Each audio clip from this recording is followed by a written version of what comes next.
Welcome to the Mission First People Always podcast. We're glad you're here. And now our host, Dr. Mike Patterson. Hey everyone, it's Dr. Mike, and I'm excited to invite you to join me for a conversation about stories and their power to influence, inspire, and move people to action. Stories are incredibly powerful and far more important than features and facts. As a result, I believe storytelling is a critical skill for organizational leaders. So I'm glad you're here. And to join me in this conversation is one of the world's premier storytellers, Josh Webb. Josh is a creative agency co-founder, creative director, SaaS platform design director, AI experimenter, and student of storytelling. I don't think he's a student. I think he's a professor of storytelling, and he's based in beautiful Carlsbad, California, just down the road from me. He lives where all the rich people live. Josh has also directed a feature documentary about an orphanage in Mexico, a missionary, the cartel, death threats. It's really, really an incredible edge-of-your-seat story that was filmed and presented beautifully. And I think it's won several awards, but we'll let Josh tell us more about that. And beyond his passion for creativity, Josh wants to help organizations build and engage innovative and creative teams that deliver stellar results. Josh Webb, welcome to the Mission First People Always podcast. I'm glad you're here. Mike, thank you for having me. That was quite an intro. Beautiful. Thank you, sir. Well, you are, I just in full disclosure, I have known and worked with Josh for several years. Josh is one of the most talented guys I know. He's now out consulting, doing his own thing, doing freelance work. So that's one of the reasons I wanted to introduce him to my audience, is because he deserves your attention. But I also know he's a good man.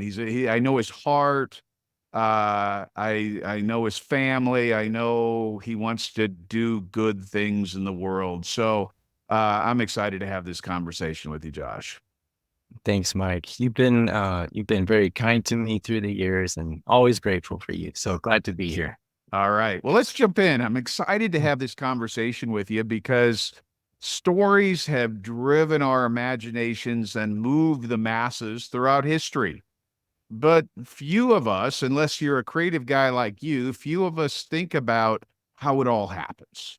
So why are stories so powerful? That's a great question. I mean, you could look all the way back through human history, all the way back to, paintings on cave walls, stories in the Old Testament, or the Iliad and the Odyssey, Plato, all the way back. Something about story is wired into us. And that's because there's an emotional connection that happens. And when we hear stories that are well told, we can lean in and connect with that. And there's something just so powerful about an emotional connection. I heard a great quote. It says, "Logic makes people think, but emotions make people act." Yeah. And so whether it's stories at your house, or movies that you love, shows you love, or just great brands, they know how to tell stories and take us on an emotional journey that just calls us to lean in and listen. So, you mentioned great brands. We are bombarded with marketing campaigns and sales pitches nonstop. It seems like when you're watching a network television show, there's more time for the commercials than there is for the show, and that's frustrating to me. But that's another story and another episode. But what makes some of these campaigns and some of these brands really successful? I think about Nike and Phil Knight, the shoe dog, as maybe a great example. What happened there? Are you familiar with that story? absolutely. I think it's a story we all have seen. Nikes everywhere, but something interesting about it. in the early 80s, Nike was just a fledgling competitor. They were nothing. Sales were flat, everything, they were struggling on every level. And wasn't Phil enter, selling shoes out of the back of his car at some point? yeah, absolutely. I mean, there was no Michael Jordan, there was none of that yet. So, it's easy to say, oh yeah, Nike can be a great storyteller. Look at their brand. And I would say, no, actually, they are a great brand because of their storytelling. And they were struggling. So, back to early mid 80s, and they invited a guy named Dan Wyden, who was, Wyden Kennedy's one of the great ad agencies on the planet. And Dan figured something out. He came in and he said, let's not just make a slogan. Let's not just talk about a product. Let's not just talk about why your shoe is better than Reebok or, Converse or whoever else. Let's tell a story, and let's come up with something that makes people want to act. And so Just Do It was born. And what happened with Just Do It, it started a movement because no, the product was not the hero of that commercial. The viewer was the new hero. They saw Just Do It became a call to action, and they could put themselves in those shoes, so to speak. And they became the hero of that story, and it moved people to action. And so now it's not a brand that, a commercial that aired, 35 years ago. It's something that we all embrace and believe in and say to ourselves all the time, just do it. And that's because the customer became the hero. So You, that's one example of that. Yeah. the idea that the hero's journey has been a template for works of literature and theater Mhm. for hundreds, if not thousands of years. Um, how does that hero's journey model apply today? You mentioned it in the Nike story and how they sort of embrace that journey, making the customer, the viewer, the client, the hero in their story.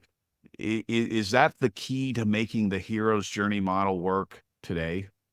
Yeah. So let's look at a few films really quick. Star Wars, Lord of the Rings, The Matrix. In essence, they're the same story, just different characters, different setting. But there's a hero with a big villain that seems impossible to conquer. And along comes a guide and gives them tools or insight or some kind of magic potion to face the big villain and have an epic battle and then a big victory. And every story that follows the hero's journey template plays to that. And so, in our modern context of day to day business, a big mistake companies make is they think they're the hero. And we were established in this year, and our product is better than that. And we have this, and our, whatever it is more efficient and faster and cheaper. And at the end of the day, the hero's journey works when the customer can see themselves as the hero. And the company's job is to say, hey, we're the guide who's going to take you on this journey and help you conquer that big problem you have. And we know more about the problem than you do. Just like Obi-Wan to Luke, just like Gandalf to Frodo Baggins. We know more about this big villain than you do, and we're going to help you through it. But at the end of the day, you're the hero, you're the superstar at your job, you're the one who gets the promotion. And that's when people really lean in. I can do this, I can save the day. And that's what makes people want to trust your brand, your company. Not that this company's the hero, but that I am. And that's what makes that framework work so well. That as you describe it, that's pretty much what we did with our Have a Nice Conflict book that's still out there, and it's still available on Amazon, by the way. Just telling you, it's kind of the same model we used there. We had the main character, who was struggling with some stuff, John Doyle, and then he met this wise coach, Dr. Mack, who taught him things about relationship intelligence and dealing with conflict and things about himself and things about other people. And at the end of the story, John won. He reestablished relationships, a happy ending to the story. And as we were putting it together, I'm not sure we exactly had that hero's journey template front of mind, but it's exactly what we did. Yeah. Yeah. And that is the storytelling framework, through the ages. And if you can harness that, there's something really powerful that causes people to lean in. They may not even recognize you're doing it, but something about it makes sense and draws them in. So, Yeah. and at the end of the day, it's all about that emotional connection to who you are and what you have to offer. And yeah, So let's bring this home to folks in the audience, people who are leaders, organizational leaders, maybe middle managers in large organizations, maybe they're entrepreneurs, they're running a small business. How can they leverage the power of story in their daily work? Let's deconstruct a story or the process for every man, somebody that's a man or woman that's leading a team and needs to get something done and change needs to happen. We gotta increase sales. We gotta reduce costs. How do we use story for that? yeah, that's a great point. I mean, instead of just leading with facts and data, find a way to use that data to tell a story and open with some kind of opening hook that catches people, something interesting, something different, because our brains are really great at recognizing patterns. And if all you're doing is getting up, showing slides, we can easily tune that out. But whenever you break the pattern and you do something different, it causes people to lean in. So you need a great opening hook of some kind. Um, a quick example comes to mind. The Apple commercial. Here's to the crazy one, the misfits, the rebels. And that draws me in. And then you see Einstein and John Lennon and all these images that here's somebody, here's people who changed the world. I want to be like that. So you kind of lean in, right? Um, I think the second thing is you got to create some kind of emotional connection. Take your audience up and take them down. Show a great stat, show a bad stat, show the problem. Cause give a little bit of an emotional roller coaster, and that just pulls people in further. Make them care. Don't just say, "Oh, we got to do this, we got to do that." We got to hit these numbers. Like, make them care about those numbers. Find something that motivates them, that pulls them in, that they can relate to. And then you need a great protagonist. Um, you need a character of some sort, and don't make it yourself. Make it your sales team or make it your design team and put them in the shoes of the hero. And you're there to help them face all their challenges, fight their battles, and you're there at their back to give them sage advice or the tools they need to make it happen. And take them on that journey. And they will, a great protagonist in a story, is able to make us say, wow, that's someone just like me. I want to be, I can see myself in those shoes and I want to be that. I want to save the day. So take them on that journey and show them what victory looks like. Show them what failure looks like in your story, but show them, hey, if you do this, this, and this is what victory looks like. And so, in essence, that's how you can do that in your day-to-day work as a leader, as a manager. Don't make yourself the hero. So Make those people. Yeah. So I think the language might throw some people off, or maybe it's just throwing me off. The hero's journey is the hero is not someone who's superhuman, Superman. He's not a superhero kind of Correct. character. Correct. He's Correct. he can be every man who accomplishes something great. So the power of that, if I understood you correctly, is that I can be that person who accomplishes something great as well. Yes. And I don't really lean into the superhero movies because they have all this power and they have superhuman strength. And so that doesn't feel like someone just like me. But that's why Rocky Balboa worked so well.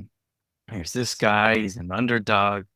Everything's going against him, and somehow he finds a way to break through. And that's true of the lowliest hobbit in Lord of the Rings. There's no superhuman strength to them, but there's something about that resilience that you can see yourself in those types of stories. And this is someone like me, and I can take on big challenges. And so, yeah, thank you for clarifying that. Josh, what's the difference between where do we cross the line to become manipulative? Where's the line between emotional connection and strong feelings and this desire to be like that person and do great things versus I'm being manipulated? What's the Mhm. line there? Is there an ethical line? Is there something we should be alert to, or what are the red flags? That's a great question. We see that a lot in marketing today where there's an attempt at manipulation, and I think we could spot it. We can spot when we're being sold something. Um, but I think if you approach um, from an authentic place and you're truly there to help someone solve a problem and you understand their problem better than they do, and you're there to help them solve it, if you're just selling me a product, I think you want my money. But if you're really educating me on the problem I'm facing, I think you want to help me. And that's the difference, I think, is making sure you're coming at it from an authentic place to help them add value and solve a problem rather than just sell something to hit your numbers. So, So yeah. it's start with why. It's the motives Mm. that are driving that behavior. It's the storyteller's positive intent and authenticity. I know you're out in the marketplace and you're working with a variety of clients. Do you find that most of your clients are there in what they're trying to do? Have you ever had to uh, push back on a client who's asked you to do something you were uncomfortable with? Right. Thankfully, I haven't. The biggest mistake I see clients make is they keep going back to wanting to be the hero. My product is the best thing, and everyone should know that. Or our story, our founding, our this, our that, and they keep putting themselves in the hero shoes. I find that mistake more common than someone doing something, not cool. um, Yeah. So I think that's a big mistake. And I'm sure there are some out there that have ill intent, but I try to stay away from them to get go if I spot that. Yeah. You are a humble guy who downplays your talents, and I've always um, recognized that in you, Josh. And maybe it's because you're kind of the opposite of me in that regard, but you're a humble, modest guy. You did something pretty special a few years ago that really um, drove tremendous change. It was an artistic work. You're a filmmaker. You made this beautiful documentary about an orphanage in Mexico, and it just wasn't a feel good orphanage in Mexico kind of story. It involved the cartel, a missionary, death threats, danger, potential for violence. I mean, it was all of that and more. And it was truly one of those change the world kind of stories. It was called Shadow of the Valley. Um, Talk to us about that process and maybe the difference between creating a feature length documentary that's so powerful, so moving, and involved hundreds of people versus, creating a one sheet for a client or doing, a web page for someone. Just what's the thought process? What's the work that goes into that? Just tell us about that, the movie, Josh, the movie maker. Yeah, thank you for bringing that up. I remember I used to live in El Paso, which is on the border of Mexico. And at that time, 10 minutes from where I lived, you could cross the bridge and be in Juarez, Mexico, which was the most dangerous city on the planet at that time. And so to be able to literally look to the left and see um, abject poverty, violence, chaos, people dying by the thousand. It was a war zone. It was worse than Fallujah at times, they said. And then over here is peaceful and considered the safest large city in the United States. So it's like, how does this dichotomy coexist so close to each other? Um, and I just remember feeling like I wanted to do something, but I didn't know what or didn't know how. And came across this missionary named Steve Brewer, he had been in Mexico for almost 30 years and rescuing kids and feeding kids and helping orphans. And he was building, I wouldn't call it an orphanage. It's a children's hotel, and it'll hold 200 kids, and each room is gorgeous, like a Disney hotel. It's beautiful. And his driving force behind that was these kids have seen the worst and I want to give them the best. And so he spared no expense, and he has spent his life building this beautiful facility. And in the middle of it, almost, he could have been done. Here comes this cartel war. And they say 200,000 people died. And the aftermath of that, and this is going back to the 2008 to 2015, just to give context. The aftermath of 200,000 people murdered is there's a lot of orphan kids nowhere to go.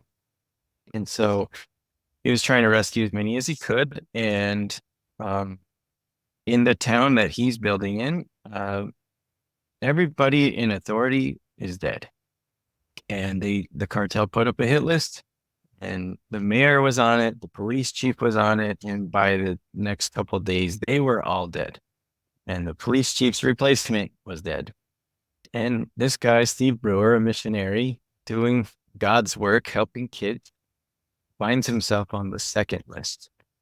And in spite of all that, everybody on that list died except for him.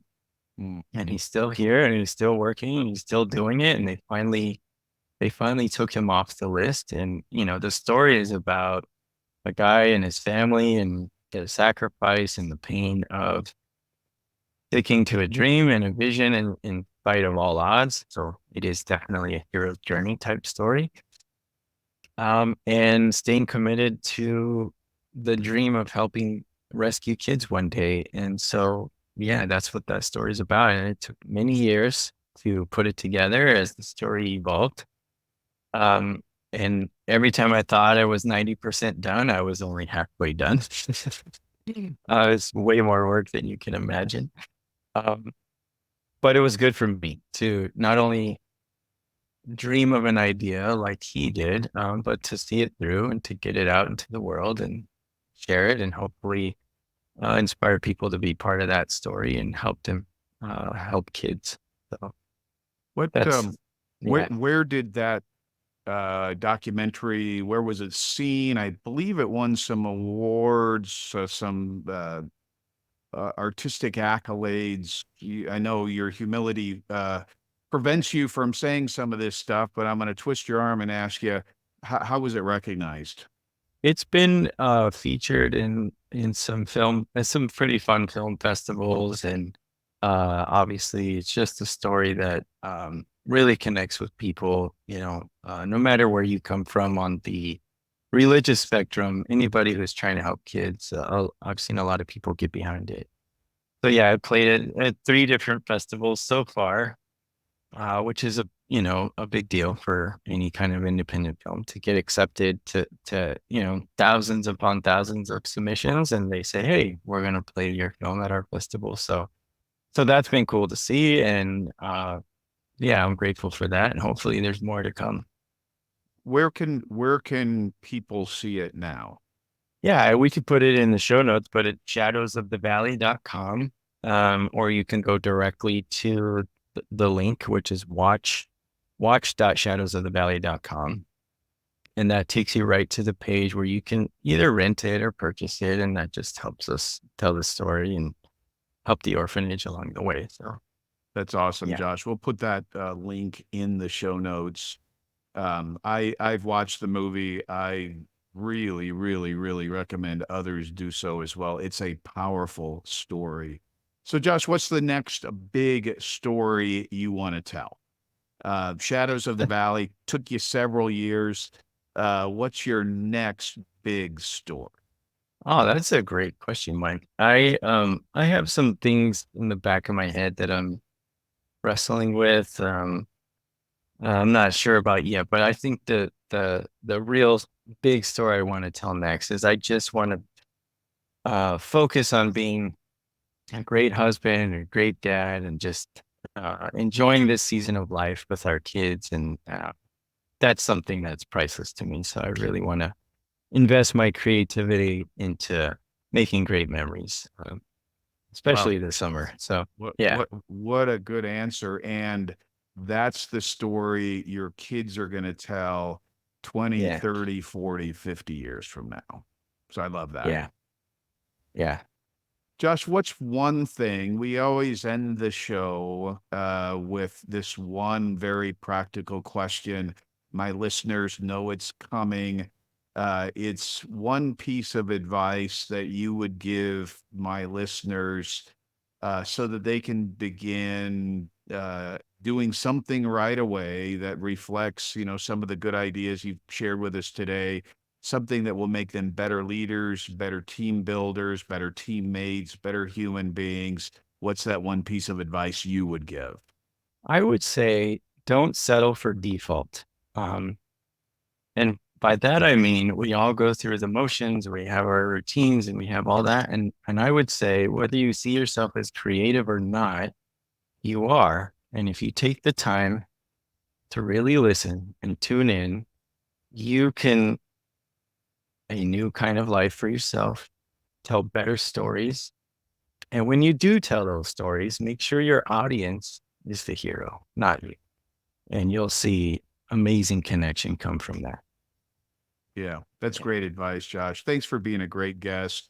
I'll have Josh's contact information in the show notes. He really is an incredibly talented storyteller, artistic director. He just somebody that you want to work with.